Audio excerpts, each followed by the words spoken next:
बच्चे की डिलीवरी हुई, बच्चा ब्रीथ नहीं कर पा रहा था तो हमें वेंटिलेटर पे डालना पड़ा। उसके बाद हमें इन्वेस्टिगेट किया तो हमें क्लियर हुआ कि इसमें सिस्ट है, इसमें ऑपरेट ही करना पड़ेगा। तो with very difficulty, great difficulty we could convince the parents कि हाँ हमें इसको सर्जरी करना पड़ेगा, रिस्क तो है लेकिन हमें ऑपरेट ही करना पड़ेगा। लगभग 80 to 90% ऑफ उसका जो फेफड़ा था एक हमें निकालना पड़ा। सर्जरी के बाद वो बच्चा 4 दिन तक वेंटिलेटर पे रहा और luckily with the god's grace baby survive किया बाद में।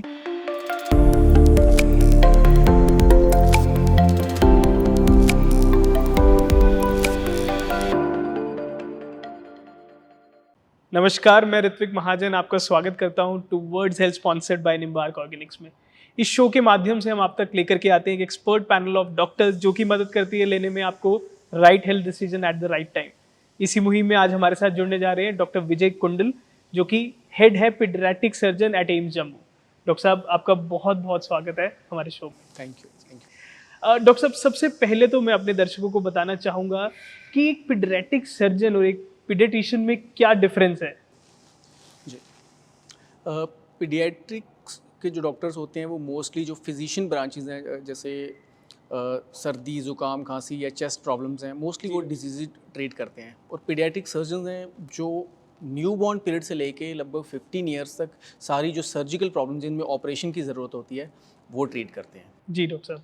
और जो पीडियाट्रिक सर्जन है वो बेसिकली एमएस सर्जरी और आफ्टर दैट वो एमसीएच पीडियाट्रिक सर्जरी करके जो सुपर स्पेशलाइजेशन एक डिग्री है वो करके आता है। और पीडियाट्रिशियन जो वो एमडी मेडिसिन करके मोस्टली ज्वाइन करते हैं। जी डॉक्टर साहब।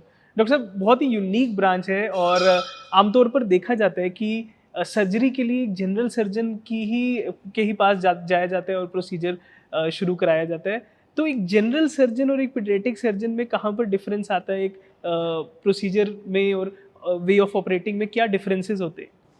General surgeon mostly adult surgeons माने जाते हैं और पीडियाट्रिक सर्जन्स जो न्यूबॉर्न पीरियड से लेकर अराउंड 15 ईयर्स तक ट्रीट करते हैं, जो स्पेशली ट्रेंड होते हैं बच्चों में या न्यूबॉर्न सर्जरीज़ के लिए, जो specially extra 3 year as a super specialist degree काम करते हैं।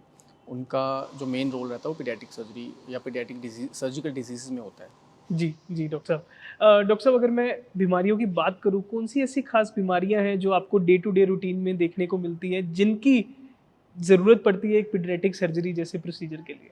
सर, पीडियाट्रिक सर्जन जो है वो डाइवर्स टाइप की या बहुत सारी डिफरेंट टाइप की डिजीज़ होती हैं जो हम लोग as a paediatric surgeon deal करते हैं, जिसमें पेट की कोई भी आंतों की प्रॉब्लम, इंटेस्टाइन की कोई सूजन है, कोई गांठ है पेट में, या जैसे न्यूबॉर्न पीरियड के टाइम जो प्रॉब्लम्स होती हैं जैसे फूड पाइप या जो सांस नली है उसका जुड़ा हुआ होना, या पॉटी का रास्ता बच्चों में न्यूबॉर्न में नहीं होता है, वो डिजीज़ हैं। या जैसे बच्चों के किडनी की प्रॉब्लम, जैसे किडनी की सूजन है, या पेशाब थैली में रुकावट है, या पेशाब के रास्ते में रुकावट है, या पीठ में कोई गांठ का होना, या जो कॉमन प्रॉब्लम बड़ी आम हम देखते हैं वो है बच्चों में हर्निया का होना, या बच्चों में टेस्टिस का नीचे स्क्रॉटम में डिसेंड ना होना। ये बड़ी कॉमन प्रॉब्लम है जो हम लोग डील करते हैं। जी डॉक्टर साहब। और ऐसी प्रॉब्लम्स के लिए कौन सी ऐसी स्टेज होती है जहाँ पर मेडिसिन का आप जो है सहारा छोड़ के आप सर्जिकल इंटरवेंशन की अगर मैं बात करूँ तो उस स्टेज पे जाना पड़ता है? ये आपने बड़ा इंपॉर्टेंट क्वेश्चन पूछा है। एक्चुअली पीडियाट्रिक सर्जिकल प्रॉब्लम जैसे जो टेस्टिस हैं, अगर वो नीचे नहीं आई है, डिसेंड नहीं करी है बाय 6 मंथ, तो उसमें डैमेज होना स्टार्ट हो जाता है। उसमें हम मेडिसिन से, या मेडिसिन का रोल ना के बराबर है, उसमें हमें सर्जरी करनी पड़ती है। तो इसलिए टाइम का बड़ा इंपॉर्टेंट है कि 6 मंथ to 8 मंथ्स के बीच में हम उसका सर्जरी प्लान करें, टाइमली करें। और उसके अलावा भी जैसे अगर बच्चों में पॉटी का रास्ता नहीं बना तो उसमें तो हमें ऑपरेट ही करना पड़ेगा, उसमें मेडिसिन का रोल ना के बराबर है। तो जहाँ सर्जरी का रोल है वहाँ सर्जन को ही आना पड़ेगा। जी, सर्जरी का नाम सुनते ही डॉक्टर साहब सबसे पहले लोगों के मन में आता है कि कहीं जानलेवा ना हो जाए ये जो सर्जरी है ना? खासकर एनेस्थीसिया का नाम सुन के काफ़ी लोग डरते हैं। बड़े लोग डरते हैं तो बच्चों की बात, अपने बच्चों के लिए तो ये डिसीजन लेना बहुत ही ज़्यादा डिफ़िकल्ट रहता होगा। तो किस तरह की लेवल ऑफ काउंसलिंग इन्वॉल्व होती है जब आप ऐसे पेरेंट्स को या ऐसे पेशेंट्स को डील करते हैं? देखिए, एक्चुअली बच्चों में तो हम क्या कहें, एडल्ट्स में भी अगर सर्जरी की बात होती है तो पेशेंट का होता है कि सर्जरी हम ना करवाएं, हमें मेडिसिन से ठीक हो जाए, डॉक्टर साहब दवाई से ठीक हो जाएगा, कोशिश करें। तो जहाँ सर्जरी की रिक्वायरमेंट है, जैसे मैंने बताया, वहाँ सर्जरी ही करनी पड़ेगी। एज़ फार एज जो काउंसलिंग की बात कैसे कर रहे हैं, जो आज के टाइम में जो मेडिकल साइंस ने प्रोग्रेस की है, जो एनेस्थीसिया टेक्निक्स में इम्प्रूवमेंट हुई है या जो सर्जिकल टेक्निक्स में इम्प्रूवमेंट हुई है, उसमें जो पीडियाट्रिक सर्जरी या न्यूबॉर्न सर्जरीज़ हैं वो काफ़ी हद तक सेफ़ हैं। इन विदाउट एनी कॉम्प्लिकेशन या विद मिनिमल कॉम्प्लिकेशंस सर्जरीज़ किए जा सकते हैं, और पोस्ट ऑपरेटिव मतलब सर्जरी के बाद भी रिजल्ट्स काफ़ी हद तक अच्छे हैं और patient almost near normal life जी सकता है। जी डॉक्टर साहब। डॉक्टर साहब, मैं बात करना चाहूँगा जो एक और बहुत महत्वपूर्ण विषय जो आजकल हमारे देश में डिस्कस किया जाता है, जहाँ पर पीडियाट्रिक सर्जन का बहुत बड़ा रोल आता है, वो है कैंसर से रिलेटेड पीडियाट्रिक सर्जरीज।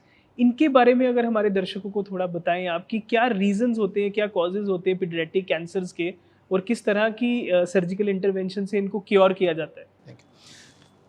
जैसे पीडियाट्रिक कैंसर्स की आपने बात करी, blood cancers mostly paediatricians treat करते हैं। उनके अलावा जैसे सॉइलेट ट्यूमर्स हैं, जैसे किडनी कैंसर्स हो गए, या हमारे न्यूरोब्लास्टोमा जो पेट में कैंसर्स हैं, या आंतों के कैंसर्स हैं, या लीवर ट्यूमर्स हैं, या किडनी ट्यूमर्स बड़े कॉमन हैं हमारे पीडियाट्रिक सर्जरी में। और उसके अलावा जो सॉफ्ट टिश्यू ट्यूमर्स हैं, वो सारे मोस्टली पीडियाट्रिक सर्जन ही ट्रीट करते हैं, वो ऑपरेट वही करते हैं, क्योंकि they are more comfortable with the paediatric या न्यूबॉर्न पेशेंट्स। तो मोस्टली पीडियाट्रिक सर्जन ही ऑपरेट करता है। और उसके बाद उसमें अगर हमें कीमोथेरेपी की रिक्वायरमेंट है या रेडियोथेरेपी की रिक्वायरमेंट है, डिपेंडिंग अपॉन द ग्रेड या टाइप ऑफ ट्यूमर, वो भी काफ़ी हद तक उनके बड़े अच्छे और पॉजिटिव रिजल्ट्स हैं compare to the previous years. जो पहले रिजल्ट्स होते थे उनके कंपैरिजन में अभी रिजल्ट्स काफ़ी हद तक बेटर हैं। जी डॉक्टर साहब।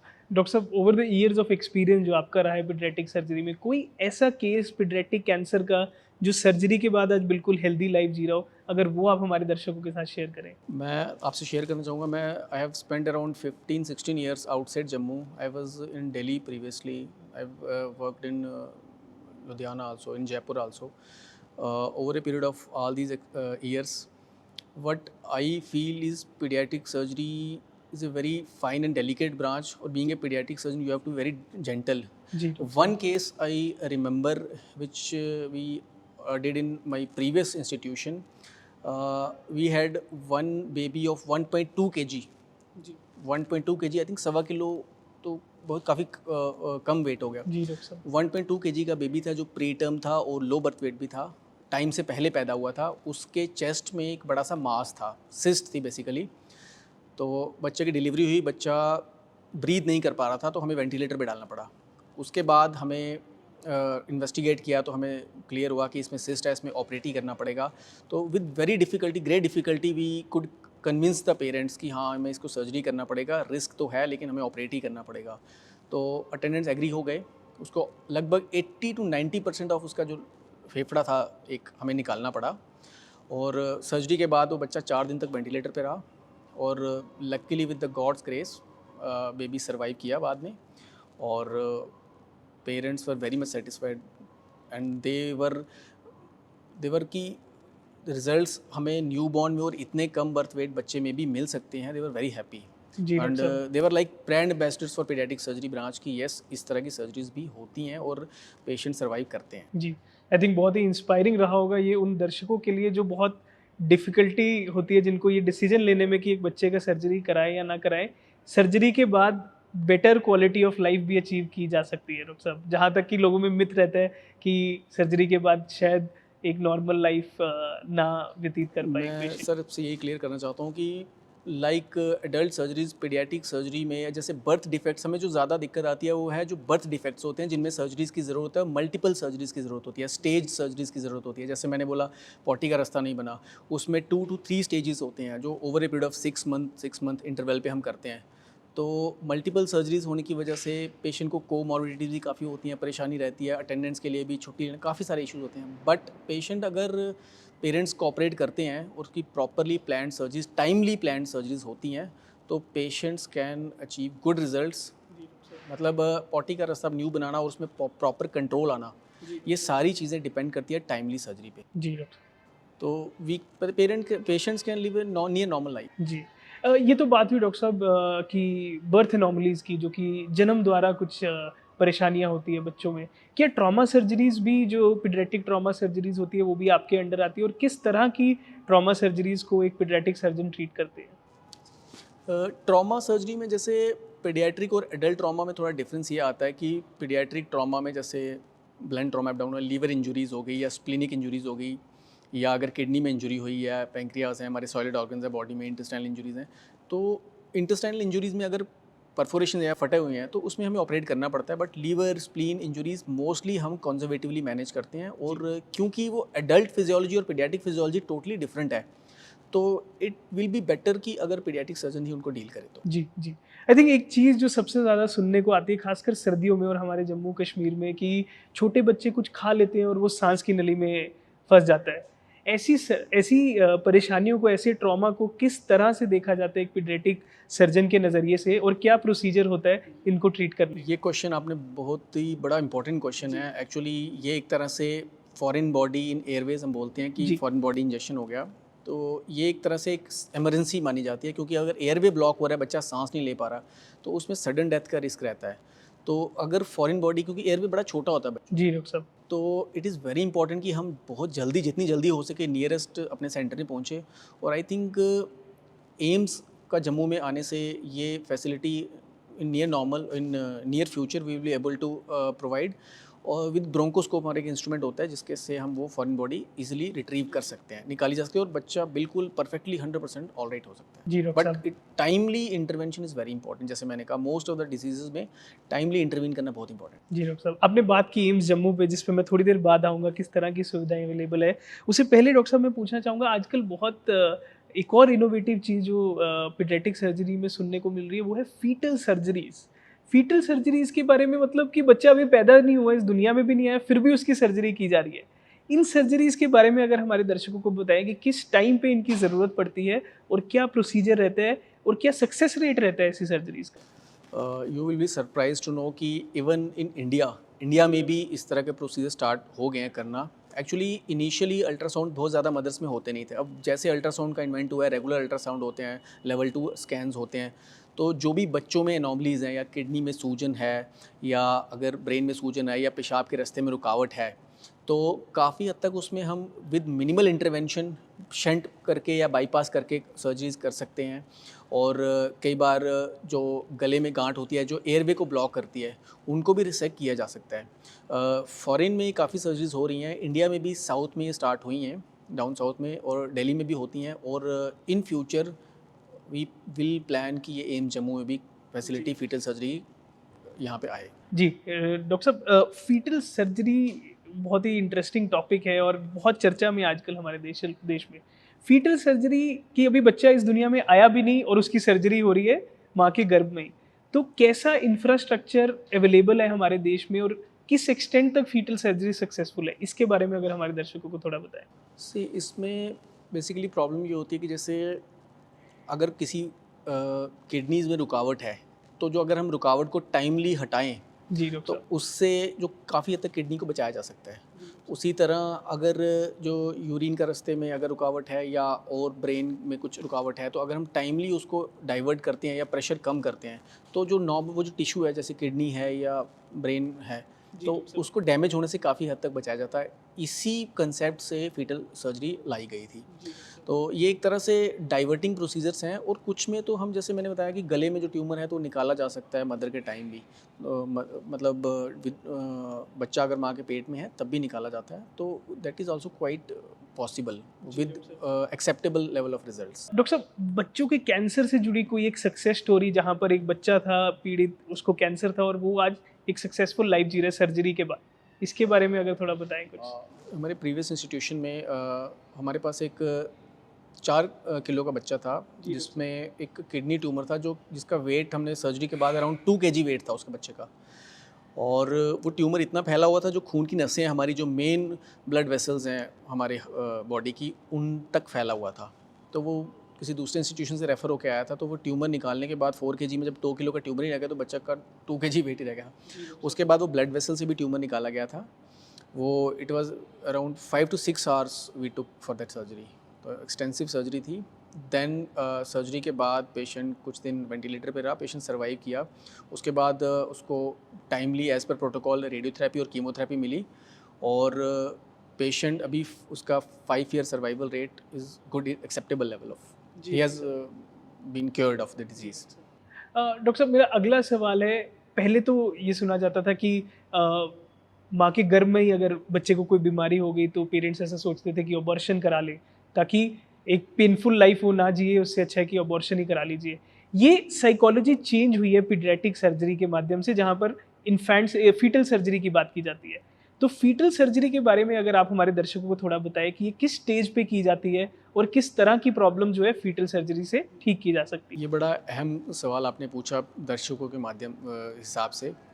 बेसिकली इसमें हम लेवल 2 स्कैन जो करते हैं मदर्स का, जिसमें किडनी में सूजन आ गई या हार्ट में कोई दिक्कत आ गई हल्की सी, या ब्रेन में कुछ लग रहा है बच्चे के, तो हम बहुत जल्दी जंप करते हैं कि सर्वाइवल क्या रहेगा, हम इसको अबॉर्ट कर दें। मैं पेरेंट्स को प्रॉपरली बिल्कुल उनको यकीन दिलाना चाहता हूँ कि इसमें जो लगभग ज़्यादातर 80 से 90% जो बीमारियाँ हैं वो ट्रीटेबल हैं, वो ठीक हो सकती हैं। और डिलीवरी के बाद भी कईयों में हम फीटल सर्जरी के टाइम भी इंटरवीन करते हैं, और मोस्टली पोस्ट डिलीवरी भी वो ट्रीटेबल है। न्यूबॉर्न पीरियड में आराम से उनकी सर्जरी हो सकती है और बच्चा ऑलमोस्ट नियर नॉर्मल लाइफ जी सकता है काफ़ी हद तक। जी डॉक्टर साहब। तो हमें ये ड्रास्टिक स्टेप के लिए नहीं सोचना चाहिए अनटिल अनलेस काफ़ी ज़्यादा रिस्क है, तो मतलब हमें ये अवॉइड ही करना चाहिए। और अगर कोई प्रॉब्लम है भी है तो वो ट्रीटेबल है, वो विद काउंसलिंग। जो गायनी और पीडियाट्रिक्स और पीडियाट्रिक सर्जरी की एक टीम होती है जो एज ए एंटीनेटल पेशेंट को काउंसिल करती है जिनमें डिफेक्ट्स आते हैं, तो वो काफ़ी हद तक ट्रीटेबल है। जी डॉक्टर साहब। डॉक्टर साहब मैं पूछना चाहूँगा कि अब सर्जरी रूम में जाना चाहूँगा आपके थोड़ा सा, कि किस तरह की प्रिपरेशन होती है एक बच्चे की सर्जरी के दौरान, किन चीज़ों का खास ध्यान रखा जाता है सर्जरी रूम के बारे में थोड़ा हमारे दर्शकों को बताएं। सी एडल्ट सर्जरी और पीडियाट्रिक सर्जरी में डिफरेंस ये था कि बच्चे they are not small adults. बच्चों की जो बॉडी की फिजियोलॉजी है, जो उनमें fluid requirement, blood requirement, drug requirement या ड्रग डोजेज रिक्वायरमेंट जो दवाइयों की, वो टोटली डिफरेंट है एडल्ट से। तो जब वो टोटली डिफरेंट है, उनकी फिजियोलॉजी समझने के लिए आपको अप्रोच भी थोड़ी डिफरेंट रखनी पड़ती है। We have to be extra vigilant और extra delicate and soft on the tissues. और मोस्टली इसमें जो हमारा साथ है ओटी में, वो पीडियाट्रिक एनेस्थेटिस्ट देते हैं, जो विद एडवांसेस इन साइंस। हमारे एम जम्मू में भी काफ़ी मतलब प्रोग्रेस है पीडियाट्रिक एनेस्थीसिया में, जो उसमें drug dosages as per the body weight वो सारा दे के, और प्री ऑप और post op ICU care surgery के बाद, जिसको हम निकू केयर बोलते हैं, वो काफ़ी अच्छा बैकअप है हमें। तो अगर हमें किसी सर्जरी के लिए या मेजर सर्जरी के लिए भी प्लान करना पड़ता है, तो उसमें पेशेंट का प्रोग्नोसिस है वो इम्प्रूव ही रहता है, बेटर ही रहता है, उसमें कोई परेशानी नहीं आती है बाय एंड लार्ज। जी डॉक्टर साहब। डॉक्टर साहब एडवांसमेंट्स की बात करना चाहूँगा, किस तरह की एडवांसमेंट आ गई है पीडियाट्रिक सर्जरी में?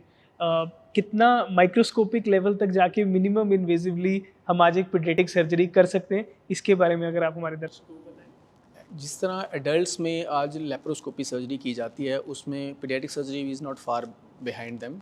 पीडियाट्रिक सर्जरी में भी लेप्रोस्कोपी सर्जरी इवन न्यूबॉर्न में की जाती है, या रोबोटिक सर्जरी है, वो भी काफ़ी हद तक प्लान की जाती है, और पेशेंट्स के रिजल्ट्स काफ़ी एक्सेप्टेबल हैं। जैसे एडवांसेस हुई हैं तो पेरेंट्स खुद ही आके बोलते हैं कि हमें दूरबीन से करवानी है सर्जरी। तो जो भी सर्जरीज प्लानेबल हैं वो एज़ पर प्रोटोकॉल हम कर सकते हैं, एक्सेप्ट फ्यू ऑफ द जो रिकन्स्ट्रक्टिव सर्जरीज हैं, उनमें भी आजकल लेप्रोस्कोपी का काफ़ी रोल है। और रोबोटिक जैसे है, जो रोबोटिक सर्जरी जैसे कहा जाता है कि फ्यूचर है, तो इवन हमारे एम जम्मू भी सर, डायरेक्टर सर कोशिश कर रहे हैं प्रोक्योर करने की जल्दी।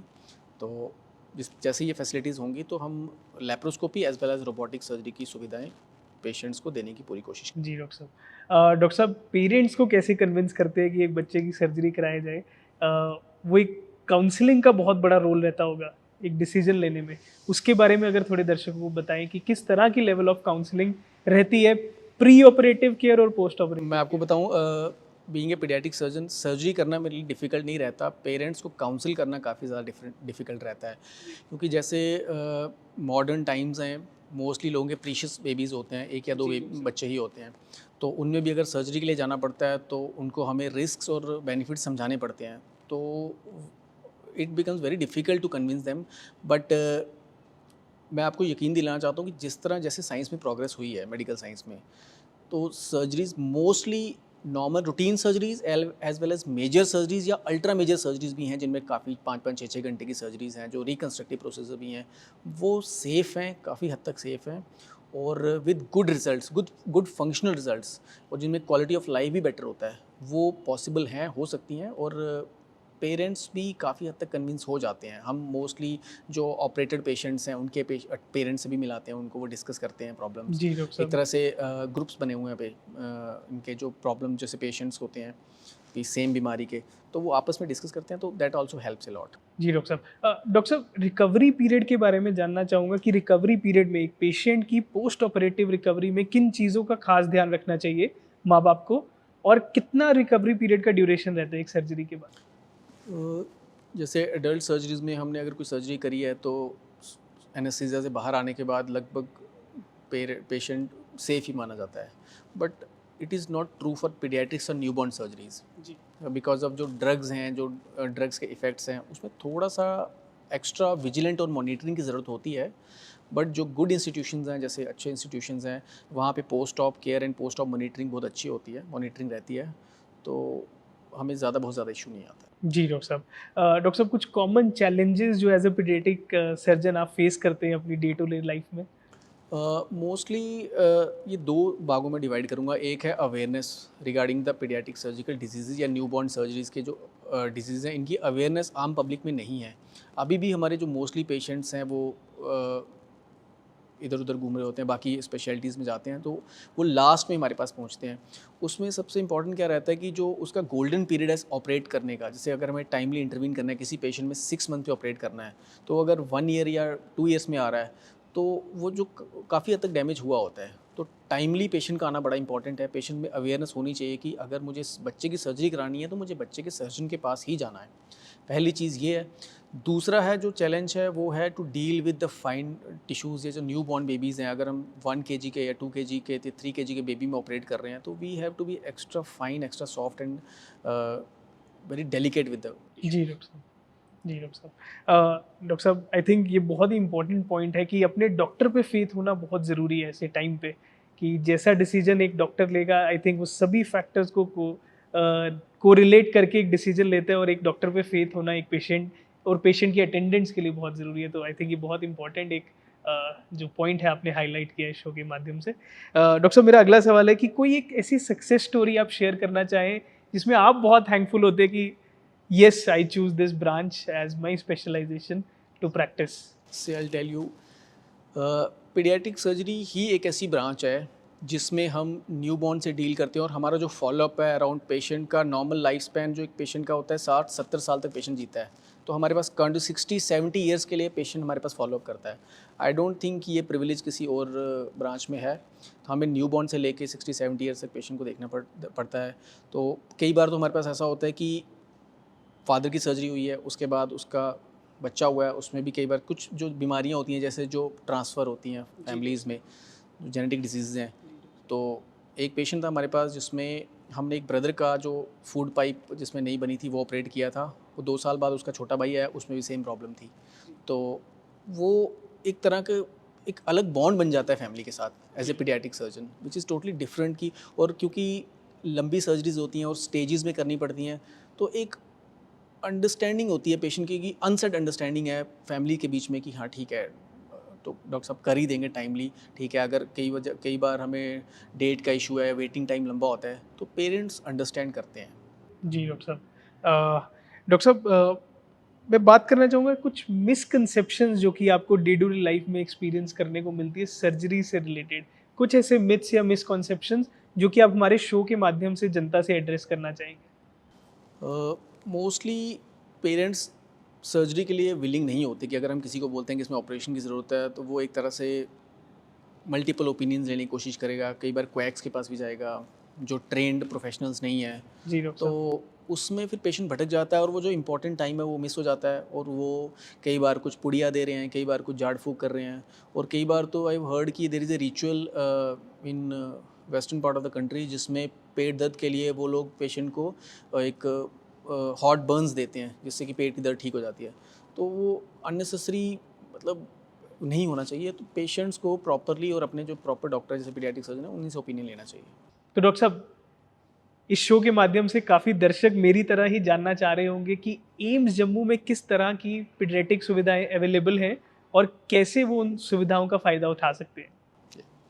पहले तो मैं बताना चाहूँगा कि एम जम्मू का एक ऐप है जो एम जम्मू स्वास्थ्य ऐप है, जिस पे आप इजीली अपॉइंटमेंट्स बुक कर सकते हैं। हमारा पीडियाट्रिक सर्जरी डिपार्टमेंट का ओपीडी 4 डेज़ अ वीक होता है।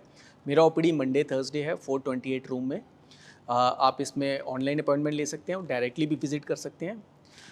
जो दूसरा इम्पॉर्टेंट चीज़ है कि हमें अपने न्यू बॉर्न से लेके अराउंड 15 ईयर्स तक जो पेरेंट्स बच्चों में जो कंप्लेंट्स हैं, चाहे वो स्वेलिंग है पेट में, या पेन है, दर्द है छाती में है, या यूरिन में प्रॉब्लम है, या पीठ में कोई गांठ है, इस तरह की कोई भी डाउट हमें प्रॉब्लम लगती है, हमें विदाउट वेस्टिंग टाइम अपने पीडियाट्रिक सर्जन को कंसल्ट करना चाहिए। क्योंकि इनमें टाइम का बड़ा इंपॉर्टेंट रोल है कि अगर हम टाइमली ऑपरेट करते हैं, टाइमली इंटरवीन करते हैं बीमारी में, तो हम अच्छे रिजल्ट्स बच्चे को दे सकते हैं। तो ये था हमारा इस हफ्ते का health segment towards health sponsored by Nimbark Organics.